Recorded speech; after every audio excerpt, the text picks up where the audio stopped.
và sọc sầm pơ lún khát bát đầm bong để cho prom bột tối khum băng beng sọc mà lái khát bẩn tia miền chây aiขนมនេះរូបភាពខាងដើមនេះដែលប្រិមិត្តដែលបានទស្សនាហងមាសគាត់បានបញ្ជូននៅសារខ្លីហើយរួមជាមួយទាំងរូបភាពផងដើម្បីឲ្យខាងមន្ត្រីកម្មគនត្រូលបានជ្រាបជាព័ត៌មានថាប្រភេទដែលសាច់ខូចគុណភាពត្រូវបានគេនាំចូលមកបំពុលនៅក្នុងស្រុកខ្មែរតាមរយៈច្រកទាំងអស់នោះបាទទីតាំងដែលបានកើតឡើងនេះគឺគាត់បានបិប្រាប់នៅក្នុងសាររបស់គាត់ថានៅចំណុចភូមិរស្មីនិងភូមិគីឡូម៉ែត្រលេខ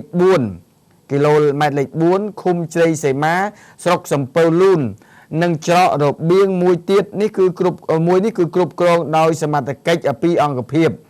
គឺនគរបាលការពារព្រំដែនគោកវរៈសេនាតូចលេខ817ប៉ុស្តិ៍គីឡូម៉ែត្រលេខ9និងយោធាសឹករងស្រុកសំពៅលូនបាទនេះជាច្រកដែលពួកគាត់ចង់បញ្ជាក់ប្រាប់ចឹងបើសិនជាតំណែងអីផ្សេងអានឹងថាកិច្ចពន្ធមិនបងពន្ធចូលរដ្ឋអានឹងមួយដែលសមត្ថកិច្ចដែលគាត់ត្រូវតាមចាប់ដើម្បីឲ្យបងពន្ធប៉ុន្តែនេះមិនត្រឹមតែថាមិនបងពន្ធទេប៉ុន្តែវាធ្វើឲ្យមកបំពុលនៅប្រជាពលរដ្ឋរបស់យើងដែលឲ្យប៉ះពាល់សុខភាពបំផុតបាទចឹងទេបើសិនជាសារនេះបានដឹងដល់មន្ត្រីកម្មគនត្រូលបានជ្រាបជាព័ត៌មានហើយសូមជួយទៅត្រួតពិនិត្យនៅច្រកនៅខាងសំពៅលូននិងច្រកដែលជាប់ព្រំប្រទល់ជាមួយនឹងខាងខេត្តបន្ទាយមានជ័យបាទខេត្តបន្ទាយមានជ័យដែលគឺនៅស្រុកម៉ាឡៃបាទនេះជាសាររបស់ប្រិមិត្តរបស់យើងដែលបានបញ្ជូនមកទាំងសារទាំងរូបភាពដែលគាត់ថតបានបាទអរគុណទូទាំងជនសូមជម្រាបជូនប៉ុណ្ណឹងទេដើម្បីឲ្យជ្រាបជាព័ត៌មានដើម្បីឲ្យខាងកម្មគនត្រូលគាត់បានដឹងពីព័ត៌មានខ្លះបាទឥឡូវនេះយើងក៏លេខទៅមើលជំនួយបាទជំនួយកាលពីសប្តាហ៍មុនកាលពីចុងសប្តាហ៍មុននេះយើងបានផ្សាយនៅព័ត៌មានមួយតាក់ទងនឹងជនក្រីក្រ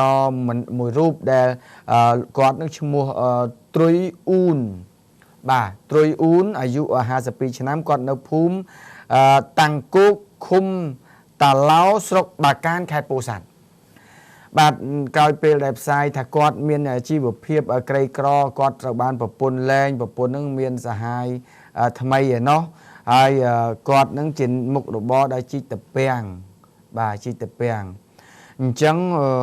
ឥឡូវនេះក្រោយពេលដែលការផ្សាយទៅធ្វើឲ្យសម្ដេចគិតបណ្ឌិតប៊ុនរ៉ានីហ៊ុនសែនលោកបានអាណិតអាសូរសម្រាប់គ្រួសារមួយរូបបាទហើយថែមតែប៉ុណ្ណឹងបើបានទៅយកទៅហើយ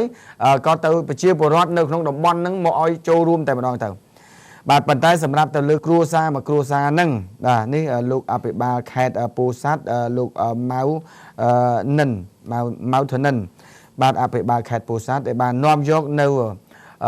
ជំនួយមនុស្សធម៌សម្រាប់កាកបាទក្រហមកម្ពុជាដែលសម្ដេចគិតបណ្ឌិតប៊ុនរ៉ានីហ៊ុនសែនបានផ្ដល់ជូនទៅឲ្យខាងខេត្តគាត់ចែកនោះគឺសម្រាប់គ្រួសារគាត់នឹងគឺអង្ករបាន200គីឡូក្រាមមី2កេសទឹកដោះគោឆៅ4យួរ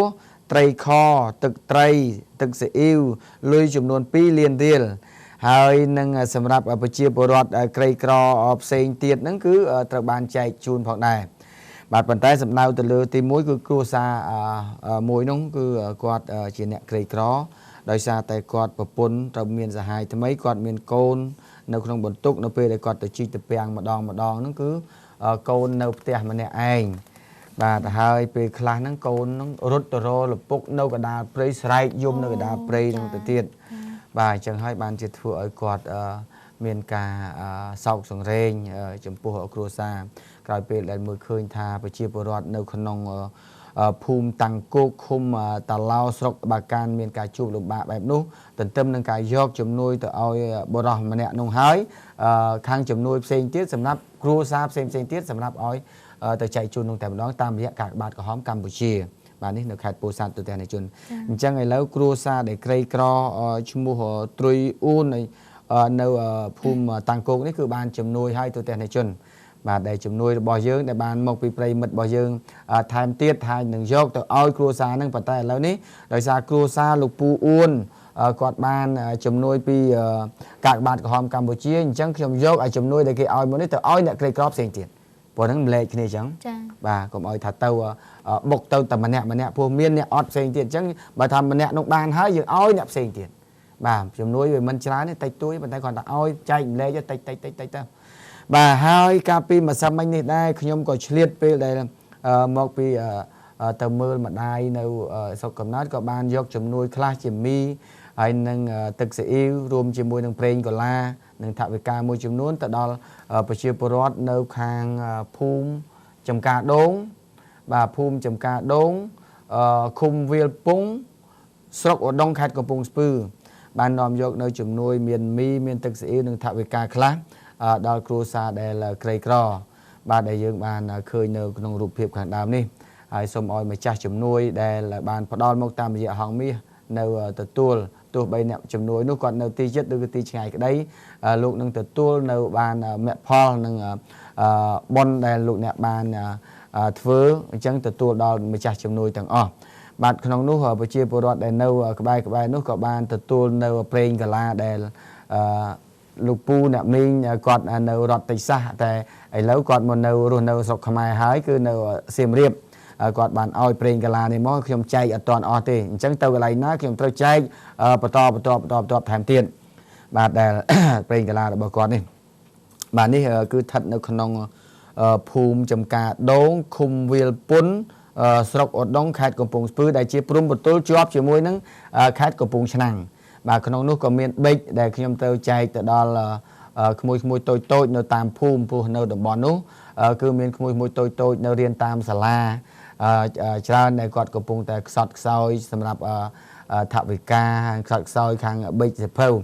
ខ្ញុំក៏បានកំពុងតែរួមគំនិតគ្នាជាមួយនឹងខាងក្រមនិស្សិតដែលគាត់ស្នាក់នៅតាមវត្ត